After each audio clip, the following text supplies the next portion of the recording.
बिस्मिल्लाहिर्रहमानिर्रहीम। अस्सलामुअलैकुम वरहमतुल्लाहि वबरकातुहू। मोहतरम नाज़रीन, शोर हर वक़्त अपनी बीवी के करीब रहेगा। सिर्फ 3 मरतबा ये सूरत पढ़ लें कि आप चाहती हैं कि आपका शोर हर वक़्त आपके करीब रहे, आपसे दूर ना जा सके, हर वक़्त आपके बारे में ही सोचता रहे। तो हम आज आपको ऐसा रूहानी अमल बताने जा रहे हैं जो बहुत आसान और ताकतवर है। जी बिल्कुल, सिर्फ 313 बार सूरतुन नास पढ़ें और सूरतुन नास कुरान पाक की आखिरी सूरत है जो हर किस्म की शैतानी और वसवसों से हिफाजत करती है। ये दिलों को साफ करती है और मोहब्बत को गहरा करती है। आप लोग अमल का तरीका नोट कर लो।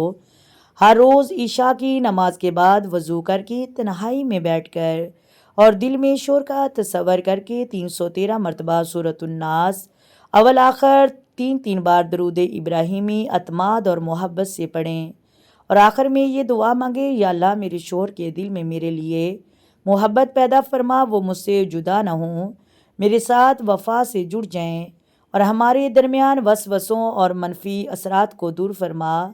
आमीन या रब्बुल आलमीन। ये अमल 7 दिन तक जारी रखें। इंशाअल्लाह आप खुद देखेंगे कि आपके शोहर का दिल बदल जाएगा, वो आपके बगैर एक पल भी नहीं रह पाएगा। कुरान मजीद में शफा ही शफा है। अगर आप इस वजीफ़े से फ़ायदा हासिल करते हैं तो दूसरों के साथ भी ज़रूर शेयर करें।